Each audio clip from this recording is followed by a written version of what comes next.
They didn't expect resistance. That was their first mistake. The Jareth Collective had cataloged over 6,000 sentient species across 4 galactic arms. Some were hostile, some were primitives, some had their moments of brilliance, but all were predictable. The Collective thrived on understanding, classification, and domination through logic.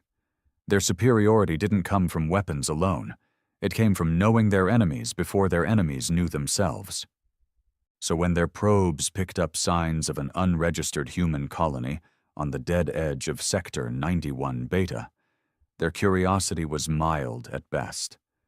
Earth had fallen silent decades ago. Humanity, scattered and leaderless, was believed extinct or assimilated. Whatever this colony was, it would be manageable. A simple sweep-and-study mission. They sent a research vessel, modest in arms, heavy on sensors. 5 analysts, 3 biological specialists, 1 warframe drone unit. The ship's commander, Therix Vel, wasn't worried. No fleet needed. No backup called. After all, it was just humans. The first signal they intercepted should have raised alarms. It was audio, distorted by time and static, but unmistakably human in cadence. The language was old Terran English, gruff and broken, overlaid with something newer. A mix of dialects, maybe, or maybe something else. Hold the line. If they step into the iron, we bury them in it. Vel dismissed it as leftover data from long-past civil transmissions, until they landed. The planet was wrong. Too quiet. No wildlife, no ambient noise, just silence. The kind that grates on instinct and memory, like a predator is holding its breath. The land looked lifeless, but beneath the surface, metal shimmered. Their sensors picked up unusual patterns, not natural structures, but something artificial, old, repurposed, human but altered, warped. The colony was built underground, fortified with layers of unknown alloys, half of which didn't match anything the Jareth database had on human engineering. The structures were brutal in design, thick steel, sharp angles, and no ornamentation. Functional, defensive, almost tribal. They entered the outer sector through a blast tunnel. No welcome, no broadcast. Just cold steel and walls scorched from some long-forgotten fire. Then they found the first one. A man, if you could still call him that. Tall, bare-chested, eyes like burned coal, skin weathered and etched with markings, ritualistic, intentional. His left arm was missing, replaced by some kind of self-welded mechanical limb. He didn't flinch, he didn't run. He just stood there, staring, as if the arrival of an alien vessel meant nothing to him. As if he'd seen worse. Vel approached, using the standard first contact protocol. The man didn't speak. He spat. It wasn't until the drone scanned him that they realized he was broadcasting. Not with words, but with heat signatures, muscle tension, micro-expressions. Threat detection. The human had memorized their scanner patterns and was feeding false data. The Jareth were being studied back, watched. Vel gave the order to deploy recon units deeper into the colony. That was mistake number 2.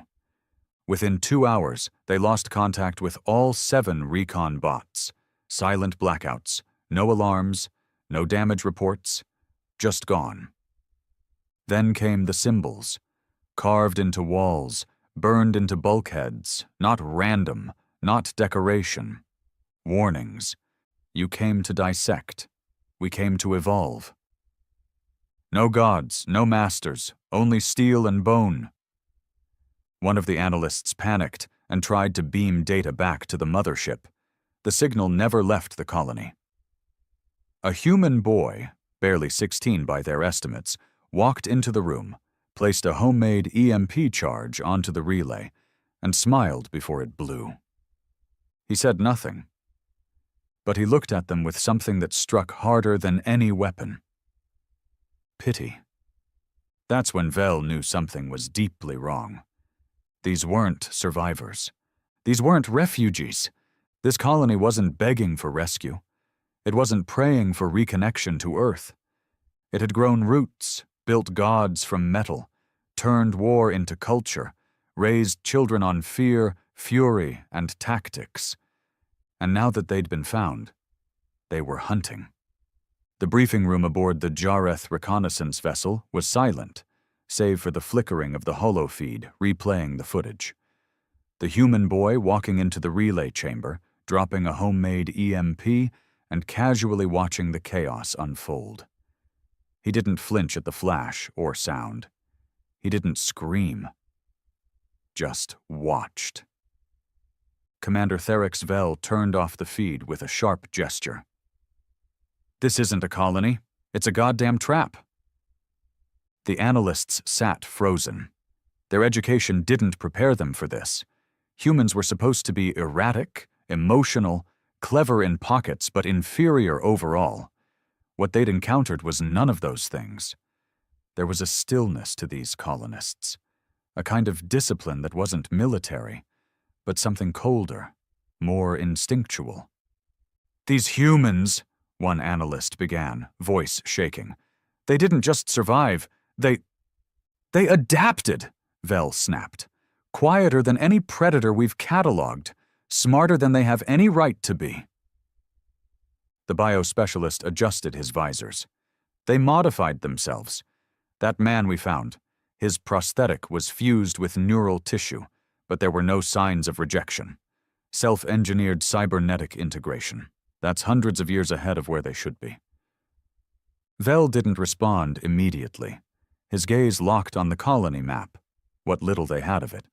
Less than 10% scanned. The rest scrambled by signal jamming and environmental manipulation, which meant one thing. They were letting them see only what they wanted seen. "Surface protocols, now!" Vel barked. The ship's AI, a cold, semi-sentient node named K-17, brought up colony blueprints they'd reconstructed. Overlapping corridors, dead-end trap points, airlocks that didn't lead outside but into rooms with no exits. The entire design screamed deliberate confusion. "They've built a psychological maze," one tech whispered. "Like they knew someone would come, like they prepared for us." "They weren't preparing for us," Vel said grimly. "They were preparing for anyone." Down below, in the labyrinth that was once a human hope for survival, the children were being trained in silence. A man named Garen stood barefoot in the center of a pressure chamber. His body bore scars across the chest, lines so deep they looked like words written in flesh. His voice was gravel, his hands like stone. "What's the rule?" he asked the 5 boys kneeling in front of him. The eldest, maybe 10 or 11, answered without hesitation. "What bleeds can be broken." "And what if it doesn't bleed?" "Then we make it wish it could." Garen nodded. "Good. Again." The drills weren't just physical. They were mental. These kids were taught to disassemble weapons blindfolded, to hack basic foreign code by ear, to recognize alien ships by the sound their hulls made during atmospheric descent. They didn't fear the Jareth. They didn't even hate them. Hatred was a waste of energy. They studied them. And now that the Jareth had come, there was only one logical path left. War. Back on the ship, Vel decided to send a 3-man team to investigate further. Armed this time. Not recon bots, not sensors, flesh and armor. Lieutenant Moran led the squad, older, hardened, and not as naive as the researchers. His team carried kinetic rail rifles and wore environmental suits adapted for biohazard zones. "Do not engage unless you have to," Vel ordered. "Get in, get visuals, confirm colony scale, extract. If it moves, watch. If it watches you, retreat. No assumptions." Moran nodded once. He didn't like this job. The silence, The boy's face, the way the humans didn't try to speak, plead, or defend. Predators don't explain themselves. They wait for you to step into their mouth. The squad dropped into the same tunnel where the first contact happened. But this time, there was no human waiting. Only a symbol, freshly carved into the bulkhead, deep and messy. A human skull with lines radiating outward like sunbeams. A warning. They moved forward in formation. The halls were tighter now, claustrophobic. Steam hissed from vents. The walls dripped condensation laced with metal, copper, iron, possibly blood. The deeper they went, the more the colony changed. It stopped looking like a survival shelter. It started looking like a testing ground. Cages. Not for animals. For people. Some of them were still occupied. But the occupants weren't normal. One man was fused to a wall, metal tubes running through his veins, eyes replaced with cameras. He twitched, hummed, repeated one word. Resist, resist, resist. Over and over like a corrupted data loop. They didn't touch him. A little farther in, they found another room. This one filled with bones. Not just human. Alien, too. Old. Picked clean. Sorted by size and shape. Trophies. Then the ambush hit. Not from the shadows. Not a sneak attack. A door slammed behind them, locking with a magnetic seal. The walls pulsed. Lights shifted to red. A voice echoed through the room. Male, calm, human. You brought weapons, smart, but you brought your fear with you. That's the real mistake. Maran barked, "Identify yourself!" But there was no reply, only a grinding sound. From the far end, a panel opened, and a figure stepped out. Another human, but different. Taller, shoulders broad. His face was painted black with soot, eyes glowing faintly from cybernetic enhancement. He carried no weapon. He didn't need one. "Who are you?" Maran shouted. The man answered simply, "We are the ones Earth left behind." Before they could react, gas hissed from the ceiling. Not poison, but a stimulant. Hallucinogenic, designed to confuse the alien suits, fry the filters, scramble input. The Jareth tech was too advanced, predictable in its complexity. Maran and his men began to cough, shields flaring red. The human advanced slowly, not rushing, no fear, no mercy. He was smiling. Hours later, only Maran returned. Alone. He stumbled back through the entrance tunnel, armor scorched, helmet in his hands. His face was pale, his left eye missing. "What the hell happened down there?" Vel asked. Maran sat on the deck, trembling. "They weren't attacking us. They were training with us." "What do you mean?" "They let us in. Let us engage. Measured response time, accuracy, adaptability. We were a simulation run. A fucking field exam." Vel's blood ran cold. "They're not just survivors," Maran whispered. "They're building something, preparing. They don't want to return to Earth. They want to come for it." The room went dead silent. Then the ship's internal alarms flared red. Intrusion. The colony hadn't just let them in. It had infiltrated them. From the vent shafts, 2 human children, no older than 12, emerged. One held a pulse disruptor built from scavenged tech. The other wielded a blade shaped from a starship fin. They didn't say a word. They just attacked. Security bots reacted late. By the time they neutralized the threat, one Jareth officer lay dead, his throat cut open with frightening precision. Another was poisoned by a scratch. The children were killed, but not before leaving one last message etched into the wall behind them. Observation ends. Trial begins. Vel stood in the command center hours later, staring out into the planet's atmosphere. His face was blank, but inside his mind, calculations raced. These humans weren't just unpredictable, they were beyond understanding. Their children killed without hesitation. Their elders welcomed violence like it was ritual. Their technology was scavenged, ugly, but terrifyingly effective. And worst of all, they were not afraid of death. They'd been cut off from Earth for decades, maybe centuries. And what had they done in that time? Turned pain into purpose, loss into law, isolation into identity. They had no gods, no leaders, only the memory of betrayal and the fury it left behind. Vel activated the emergency beacon. "This is Commander Vel of the Jareth Collective. I'm issuing a Class 5 escalation. This colony is not salvageable. Immediate purge recommended." But even as he said the words, a small voice in his head whispered the truth. "You're not purging them. They're testing you, and you just failed." Commander Vel had seen many forms of sentient life over his career. Civilizations that fell into chaos after a single battle. Species that evolved too quickly, burned themselves out.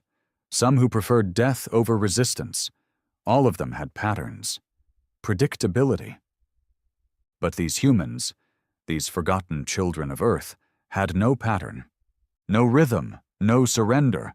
They defied classification, and that terrified him more than anything. The bodies of the 2 human children who had infiltrated the ship lay in containment units. One had a broken leg, bone fused with steel rods and plastic joints.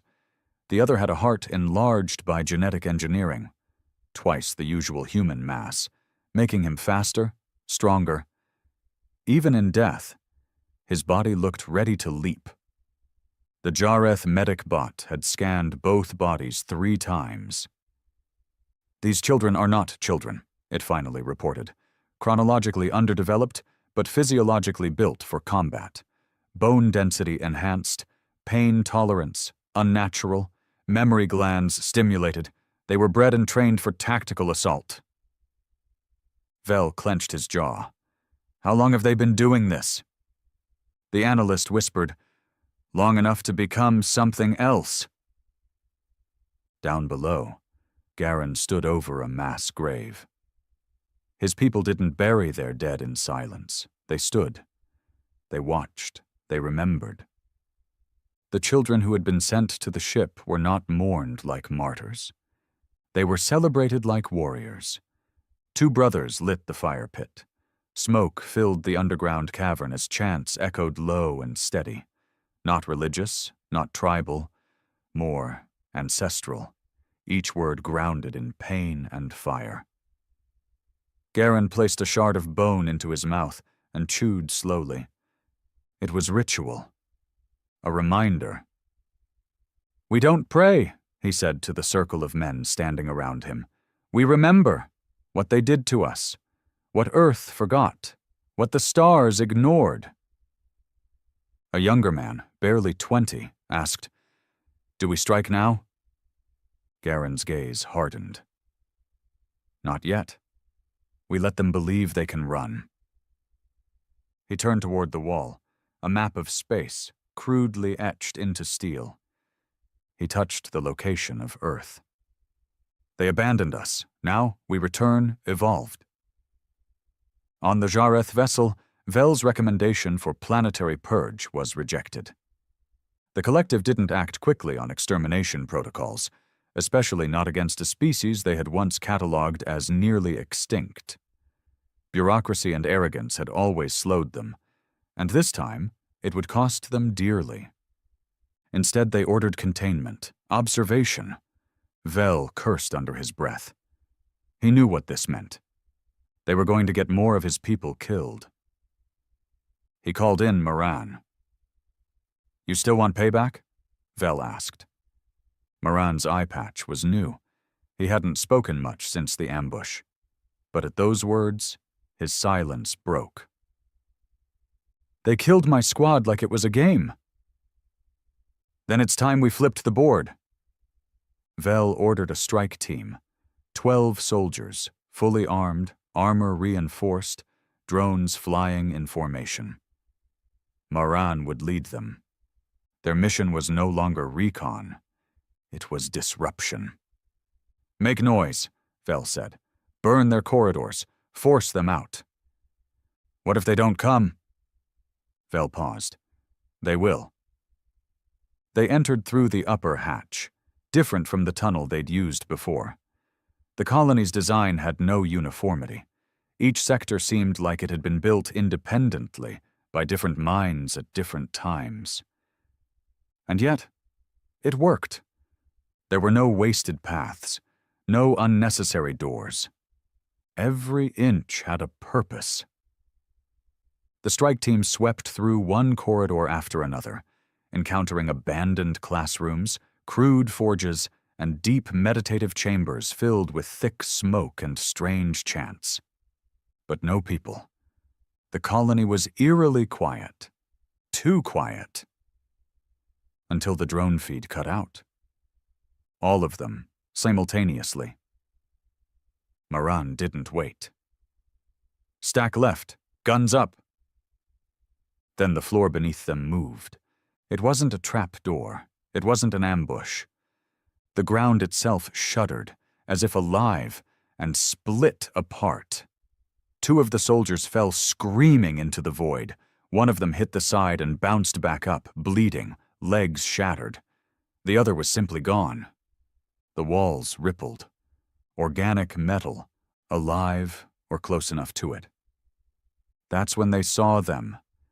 The Ascendants, not regular humans, not Garen's type. These were larger, armored biologically. Their eyes glowed with tech-fused retinas. Their skin had hardened, almost plated. The transformation wasn't aesthetic. It was purposeful, functional. These were the humans who had survived inside the lab sectors, where experiments never stopped. Without speaking, they attacked. Not like mindless beasts, like coordinated warriors. 3 soldiers were torn apart in seconds. One had his gun shoved through his own mouth by a grinning Ascendant who used his own armor plating as leverage. Maran fired wildly, hitting one center mass. The thing stumbled, but didn't fall. It just looked down, touched the wound, then smiled, like it enjoyed the sensation. Maran shouted into his comm, "Evac, fall back. They're not just human anymore." Vel watched the live feed from the ship. His jaw clenched as screams echoed through the speakers. He issued the retreat order. Only 4 came back.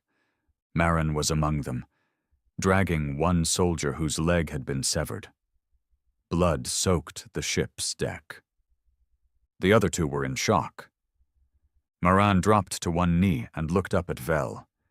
"You're not dealing with colonists anymore. You're dealing with a hive, but not like insects, not like drones, more like wolves." Vel's voice was hollow. "Hive implies a queen." Maran smiled grimly. "They don't have a queen. They have a belief." Back on the colony, Garen stood before a steel altar. Beside him stood the Ascendant who had survived Maran's shot. He was young, barely 25, but his body was warped by upgrades. Cybernetics merged with flesh. His voice was deep, slow, calculated. "They fight with fear," he said. "They haven't evolved beyond instinct." Garen looked toward the ceiling, where crude paintings of old Earth still existed. Fires, ruins, families abandoned. "They never will," Garen replied. "That's why they must fall. Not just the Jareth." He touched Earth's symbol again. "But the others, too." Vel stood at the window again, staring down at the planet. He had already broken one major protocol by sending a kill team. The next decision would seal his fate. "Prep the orbital cannon," he said to K-17. The AI hesitated. "That will violate 4 intergalactic codes of engagement." "I'm well aware." He turned to Marin. "We vaporize the main core. End it." But just as the cannon locked target, the ship jolted violently. Incoming fire. From the planet. A javelin of steel pierced the lower deck. Homemade, launched from the colony using atmospheric boosters and unknown propulsion. 1/3 of the ship lost power. Fire alarms screamed. K-17's voice cracked. "They've breached our atmosphere with primitive weapons, with accuracy." Vel whispered, "No, not primitive." He opened the satellite cam and froze. On the surface of the colony, the humans had drawn something massive, etched into the sand, huge enough to be seen from orbit. A Jareth war symbol, inverted, and below it in crude English. "Now we test you." The planet was no longer a mystery. It was a declaration. This wasn't a colony trying to survive. It was a training ground. A breeding pit for a new kind of humanity. A humanity that didn't want to return to Earth as lost children, but as conquerors. And the Jareth? They were the first trial. Smoke crawled through the upper decks of the Jareth vessel like a living thing. The hull groaned as atmospheric pressure tried to stabilize after the surface strike. Emergency lights painted everything in a sick red glow. K-17, the AI, had rerouted power from non-essential systems, but the breach had crippled the ship's lower thruster cores. Commander Vel stood in silence, eyes fixed on the external monitor. The colony was still there. Untouched. Thriving. Every sensor pointed downwards told the same story. The colony had increased its energy output, weaponized heat signatures, and began emitting jamming fields from dozens of small mobile relays. It wasn't just defending itself anymore. It was going dark for war. "They built that projectile with scavenged tech," one of the bridge crew whispered. "How did they get the aim right?" Vel didn't answer. He was thinking of the crude symbol etched into the surface below. The Jareth war crest flipped upside down, a direct insult, a challenge, but not childish. This wasn't emotion, this was strategy, and now the commander realized the humans weren't just responding, they were 5 steps ahead. Below, in the lower tunnels of the colony, a different kind of war council was taking place. Garen stood with 5 others. Not officers, not elected leaders. Just survivors, each one with a scar that could have ended a weaker man. They called themselves the Core. They weren't in charge because of power. They were in charge because they'd lived through things most men would beg to forget. "The ship is damaged," said the youngest, Malric, his voice sharp like glass. "One engine offline, their AIs running on minimal cores." Garen stared at the map drawn across the wall. Hand-sketched, always updated. Each dot showed where sensor bait had been placed. Every quadrant lit up based on Jareth movement. They weren't just monitoring the ship, they were tracking behavior. Another elder, Garrick, spoke. "We could hit them again? Send another strike through their wounded flank. Take the rest of the propulsion offline." "No," Garen said, eyes narrowing. "Let them feel cornered. Let them bleed first." He looked at the boy beside him, a lean, silent figure no older than 15, carrying a pack full of explosives and tools. "Take 4. Go into the upper shaft. Not to kill. Just watch. Learn how they die." The boy nodded and vanished into the shadows. On the Jareth ship, Maran was in the med bay. He hadn't slept in over 30 hours. The painkillers didn't touch his thoughts. What haunted him wasn't the death of his squad. It was how surgical it had been. The colonists didn't waste movement. They didn't fight with emotion. They calculated fear, weaponized silence, and hunted in pairs like seasoned tacticians. "They aren't human anymore," he muttered to no one in particular. One of the injured soldiers across from him looked up. Then what are they? Moran answered without looking. Something better. Vel entered the room, scanning the remaining wounded. We've lost 9, including 2 who self-terminated rather than risk capture. Moran didn't flinch. Can't blame them. This place doesn't show mercy. Vel leaned closer. We need a route inside, a weakness, something. Moran finally looked him in the eyes. You're not going to find it from above. You're going to have to bleed for it. Vel paused. You volunteering? Moran smiled grimly. Already packed. Hours later, a pod dropped into the canyon outside the colony. Disguised under atmospheric debris, it wasn't picked up by surface sensors, except the humans weren't standard sensors. They were children. Spotters, runners, young as 10, embedded along the cliffs with handmade lenses and triangulation tools. They saw the pod, let it land, then reported it through shortwave pulses and heat-coded signals. Moran didn't know he was already marked. He moved fast, low to the ground, avoiding the old paths. His route was clean, chosen with years of infiltration training. He found an entrance not yet bombed, one the maps hadn't shown. It led into a chamber, dark, wet, filled with strange whispers, not electronic, human. Dozens of voices speaking low in overlapping tones. Prayers, no data, recited like mantras. Missile codes, enemy ship models, anatomical breakdowns of Jareth soldiers. He crept forward, stepping between shadow and steel until he reached a grated catwalk. Below him were rows of boys, young, focused, repeating everything they had ever learned from captured enemy signals. They weren't playing war. They were being molded by it. He stared, frozen. Not by fear, but awe. A culture raised with no comfort, no distraction, no rest from the cold truth. The galaxy had forgotten them. So they would never forget what it meant to be prey. One of the boys looked up suddenly, eyes locking with Marin's. He didn't speak. He simply pointed, and within seconds the alarm blared. Marin ran, not because he was scared, but because he knew what was coming. The Ascendants. Back on the ship, Vel watched the alarm feed flare red. Intruder detected. Quadrant Delta 5. His stomach twisted. Moran. The ship's scanners tried to follow, but jamming flooded the system. Only fragments of the signal got through.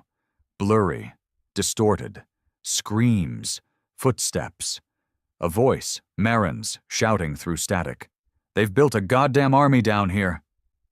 Then silence. Connection cut. The next time they saw Marin, it was on a public broadcast.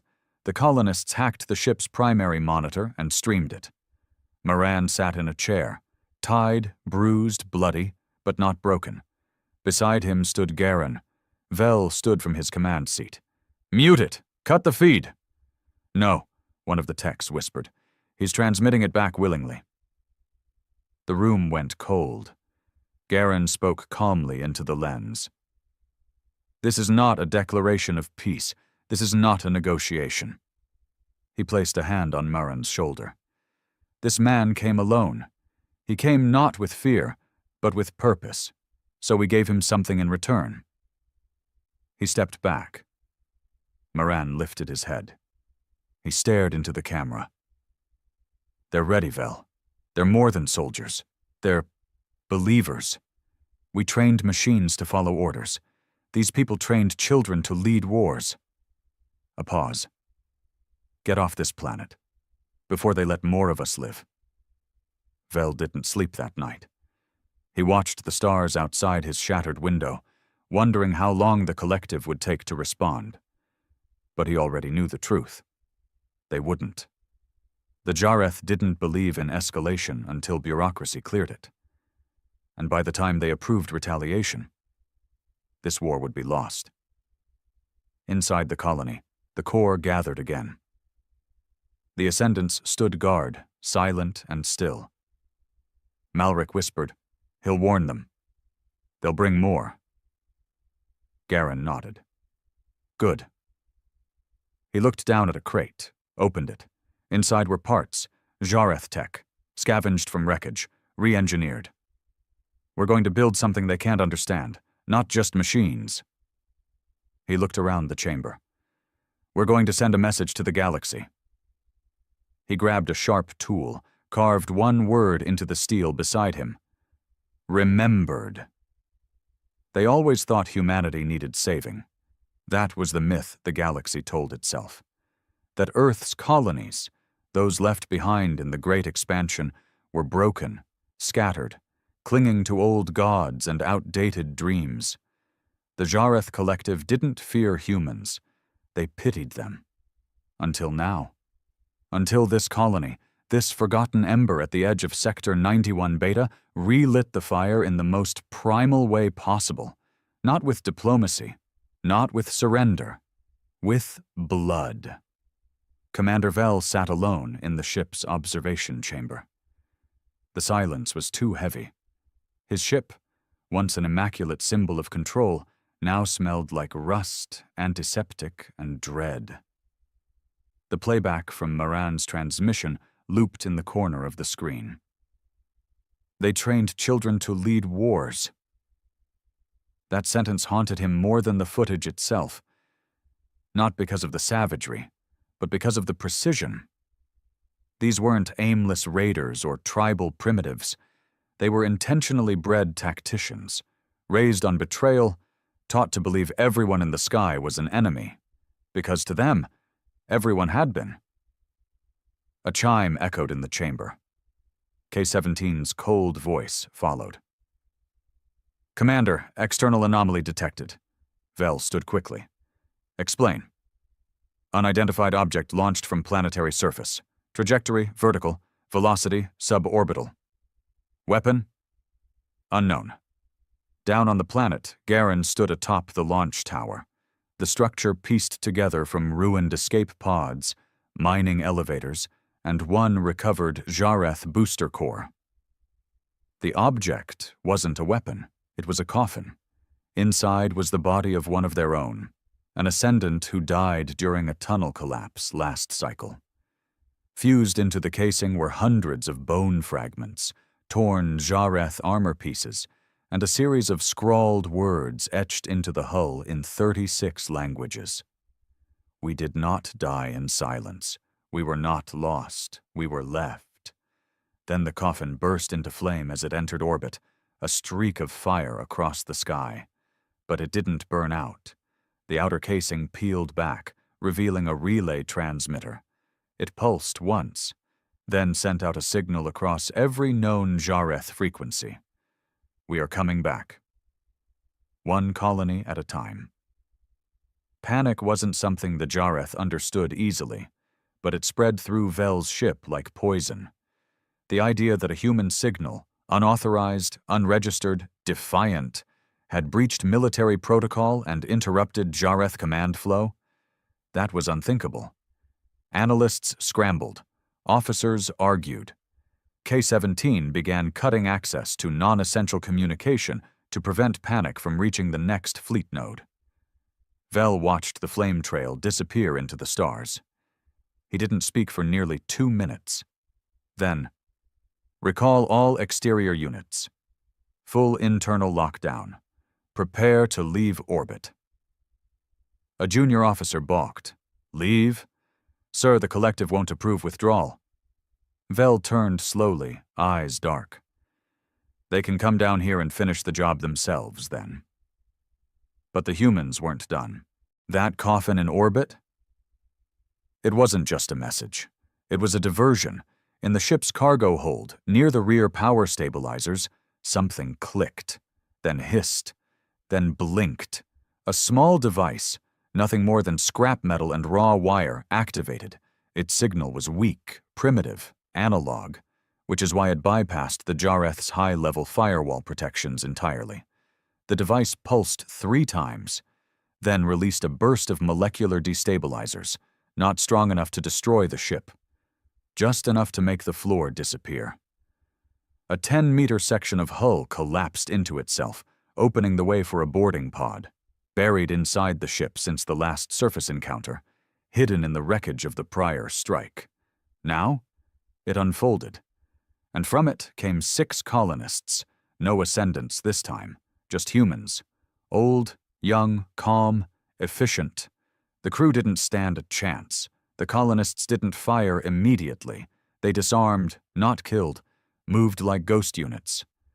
One Jareth technician found himself locked in a compartment before he even saw the intruders. Within 5 minutes, the colonists had taken control of the ship's power relays. By 10, they'd shut down the forward nav systems. By 12, they were in the bridge. Vel raised his sidearm when the doors opened, but no one fired. Garen stepped through, dressed in crude body armor marked with hand-etched scars and painted memories, names of the dead, places burned, dates forgotten by everyone but his people. "You can shoot," Garen said, "but then your crew dies. I've mapped this ship. You pull that trigger, and I blow coolant valves in 6 decks." Vel's hand trembled. Garen stepped forward and placed the gun barrel against his own forehead. "You know what makes us different, Commander?" Vel said nothing. Garen's voice dropped to a whisper. "We don't care about dying. We care about being remembered." Then, with a single motion, he pulled the gun from Vel's loose grip. No resistance, just shock. Because for the first time, Vel realized he was no longer the apex species in the room. In the observation deck, the human team released the surviving Jareth officers. Didn't torture them. Didn't even speak. Just left behind a single message scrawled across the glass, reversed so it could be read from the outside. "This was mercy. We only take the ones worth learning from." Then they vanished. By the time Jareth reinforcements arrived 6 hours later, the ship had been gutted of weapons, data cores, and classified schematics. And the humans? Gone. Back into the tunnels of the colony, back into myth. News traveled fast. Despite Jareth efforts to suppress it, the footage leaked. Moran's transmission, the orbital coffin, the boarding footage. Clipped, grainy, but real. And worst of all, the words. We were not lost. We were left.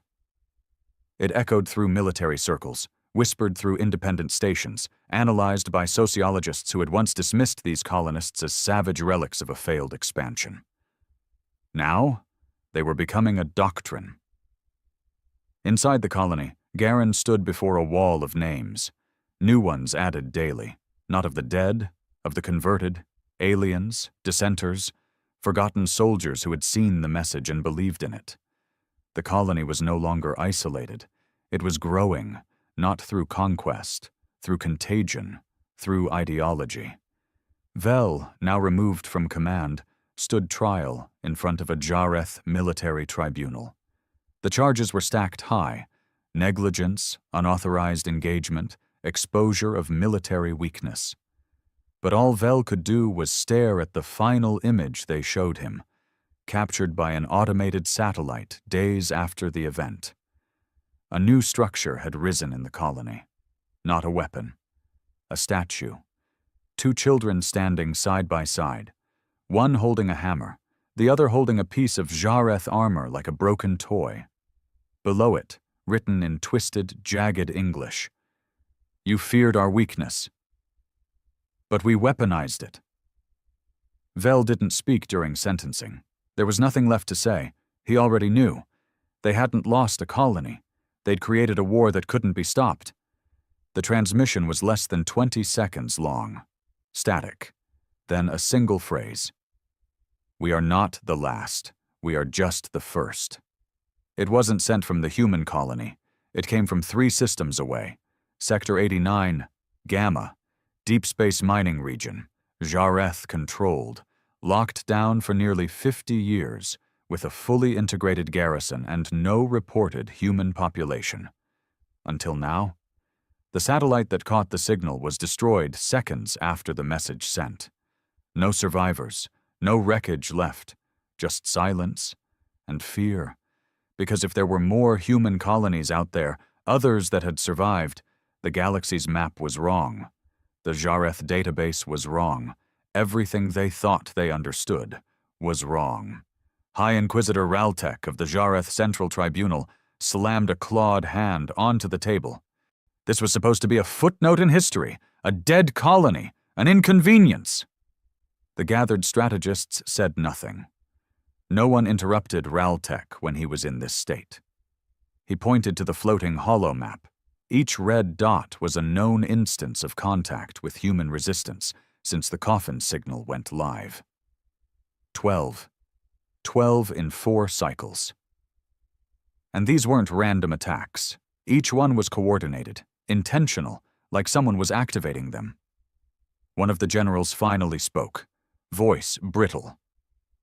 "We believe the colony isn't alone. They're networking now, other survivors or believers."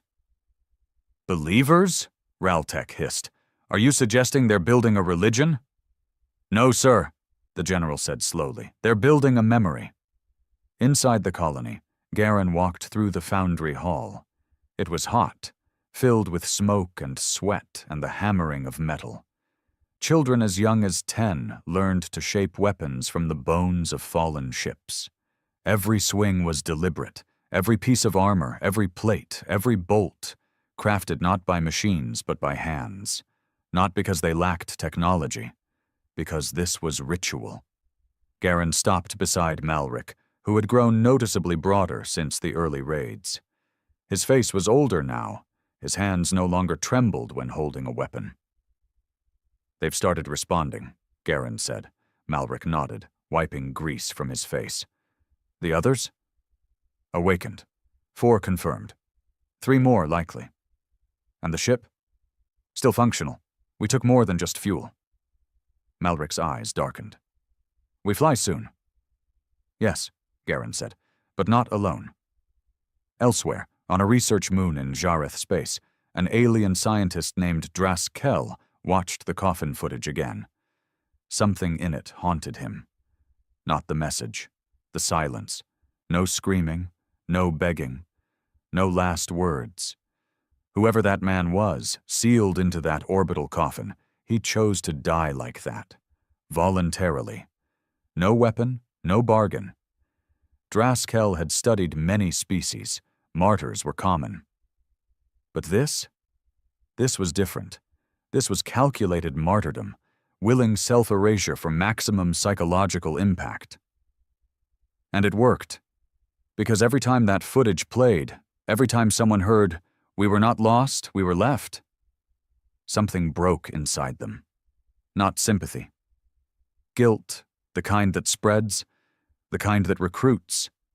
In a cargo hauler halfway across the galaxy, a Jareth technician named Loro 10 sat in silence, watching the smuggled broadcast again. She wasn't military. She had never even seen a human before. But when she looked into the face of the boy holding a cracked Jareth helmet and smiling like he'd just caught a god with its pants down, she felt something. Shame. The collective had told her that humans were done. But they weren't. They'd just become something else. In a dark hallway inside the colony, Marin stood with Garen.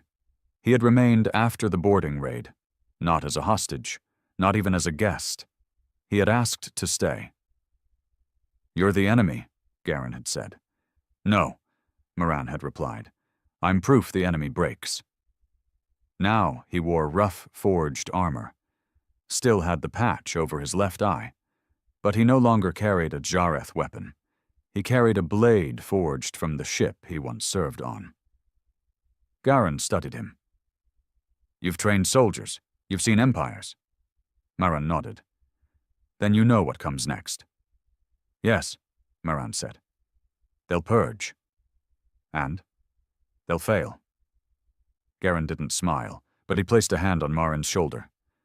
"Then we teach them why." The Jareth mobilized everything. By order of Raltek, 3 full war fleets were deployed. No more observation. No more analysis.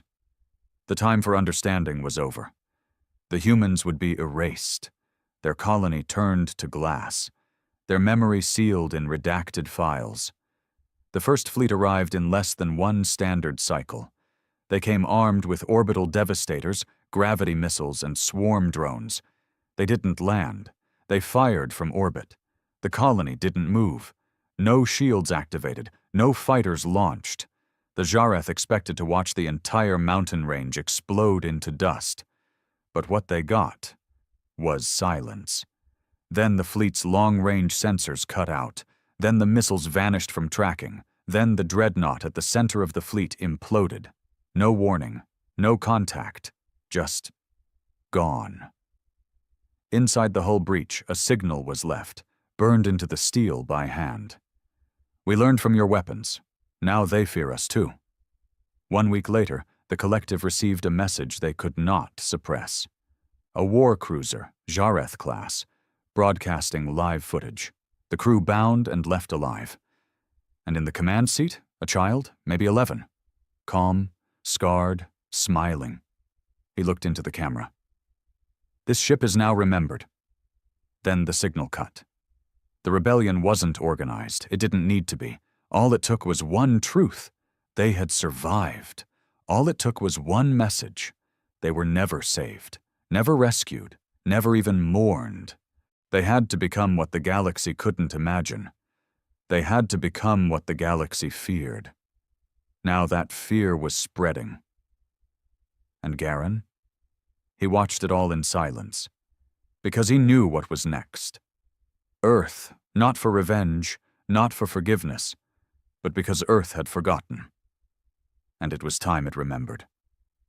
The signal reached Earth 6 cycles after it first burned through Jareth space. By then the colonies had fallen quiet. Not from peace, from watching, from waiting. The galaxy was holding its breath. When the first decrypted pulse finally broke through the Sol defense grid, it was dismissed as rogue noise. Old colonial chatter. Glitched. Too guttural. Too raw. Not worthy of response. But then the words came through. Not shouted. Not even angry. Just spoken. Calm. Male. This is Colony Echelon 9. Last contact 78 years ago.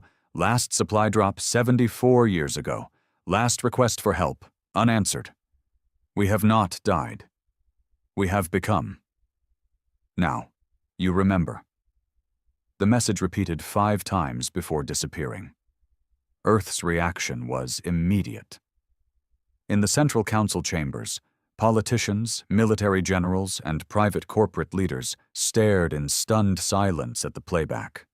The screen showed no faces, no weapons, no threat, just the outline of a child's hand, marked in soot and blood, pressed against a steel wall. Below it, the words, "You left us." We learned to leave back. A female council member whispered, "This can't be real. These colonies were declared dead. We had no logs of survivors." One of the generals shook his head. "That's the problem. We never checked."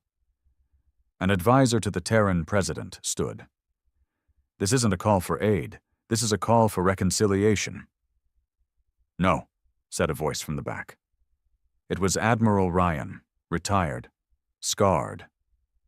One of the last living officers who had commanded during the expansion collapse. He stepped forward slowly. "This is a warning." Meanwhile, on the colony, Maran walked through the echo fields, where carved stones bore the names of every child raised underground, some dead, some ascendant, all remembered. Garen stood nearby, sharpening a blade made from fused alien alloy and human carbon steel. "They heard it," Garen said. "Earth finally heard us." Maran nodded. "How do you want them to respond?" "I don't care what they say.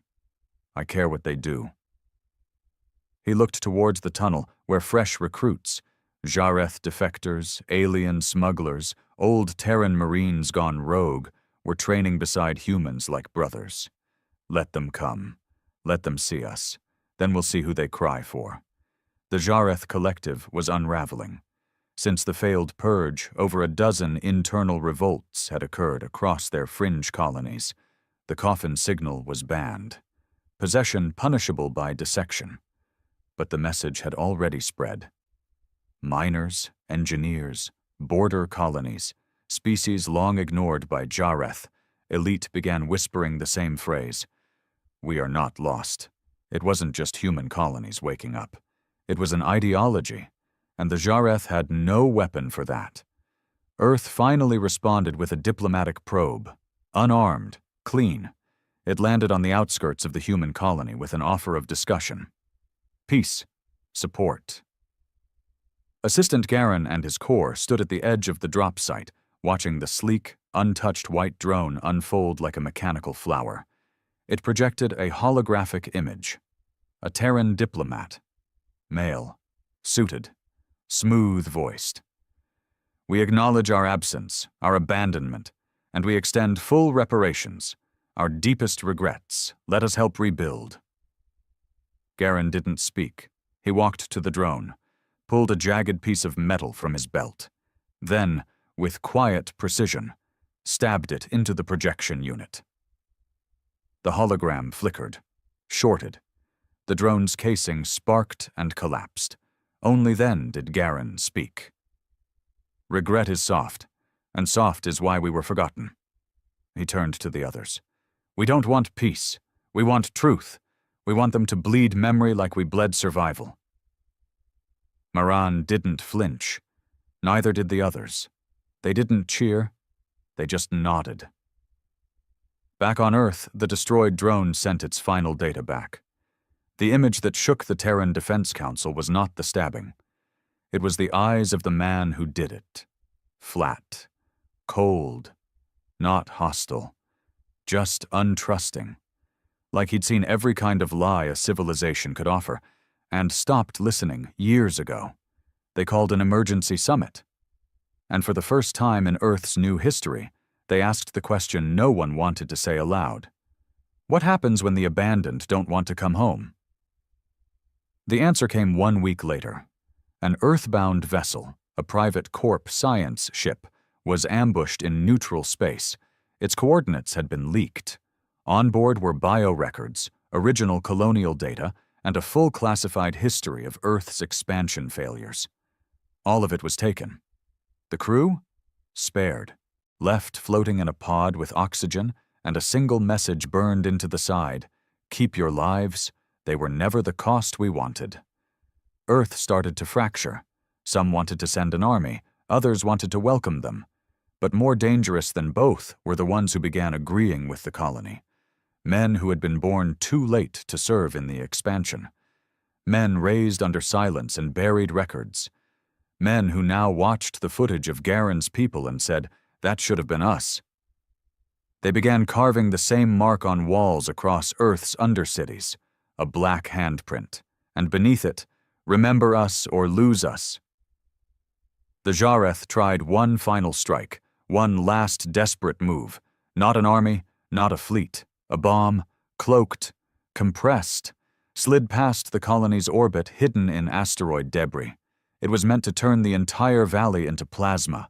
It never made it to the surface, because the Ascendants were waiting. They pulled the bomb from orbit with gravity anchors scavenged from Jareth wreckage, rerouted its path, and sent it into the sun. It detonated, a flare so large it reached the colony skies. But no one died. Not one. Only a new word was added to the wall that night.